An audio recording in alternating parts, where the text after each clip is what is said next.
আসসালামু আলাইকুম। আজকে আমি দেখাবো কিভাবে ঘরে বসে শুকনো ড্রাই এগ ফুড তৈরি করে ফেলা যায়। কিছু স্লাইস পাউরুটি নেবেন, সেটা বর্ডারগুলো কেটে ফেলে দিবেন।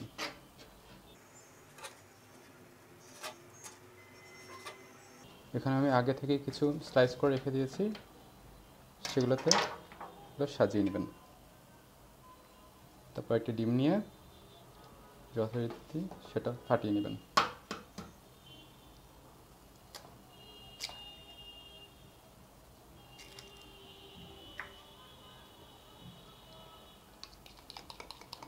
ভালো করে নাড়িয়ে কুসুমটা একবারে গালিয়ে ফেলবেন।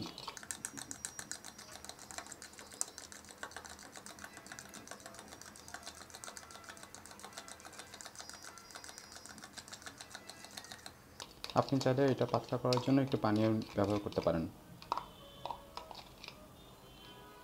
তারপর আস্তে করে জিনিসটা রুটির উপরে ঢেলে দিবেন।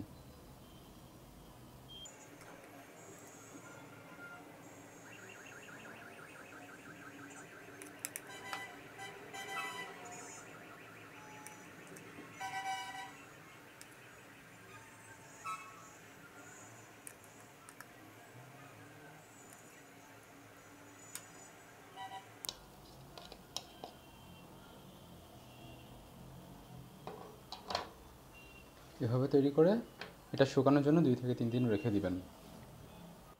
2 থেকে 3 দিন রেখে দেওয়ার পর দেখবেন একদম শুকিয়ে টোস্টের মতো হয়ে যাবে। এরপর সেটা যতটুকু সম্ভব হাত দিয়ে ভেঙে ব্লেন্ড করে নিতে পারেন, অথবা হাত দিয়ে আরও ছোটো ছোটো করেন।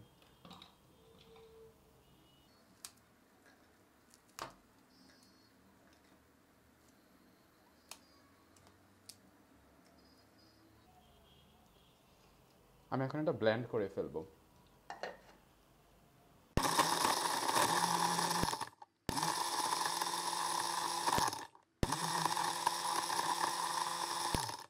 ব্লেন্ড করার পর দেখুন কীরকম গুঁড়ো গুঁড়ো হয়ে গিয়েছে। এখন এটা আমি একটা পাত্রে রেখে দিলাম। এটা আপনারা জারের মধ্যে রেখে দিতে পারেন এবং প্রয়োজনীয় সময় বাঁচানোর জন্য অল্প অল্প করে বানিয়ে আপনি আপনার প্রিয় পাখিদেরকে দিতে পারেন। এখন আমি আপনাদের দেখাবো কী করে যে শুকনো এগ ফুডটা আমরা বানালাম এটা কী করে বানাতে হয়। কম 1 চামচ পরিমাণে নিয়ে সমান হারে পানি দিয়ে নাড়িয়ে নেবেন। যদি মনে করেন যে পানি বেশি হয়ে গিয়েছে, সেক্ষেত্রে আরও একটু দিয়ে দিবেন।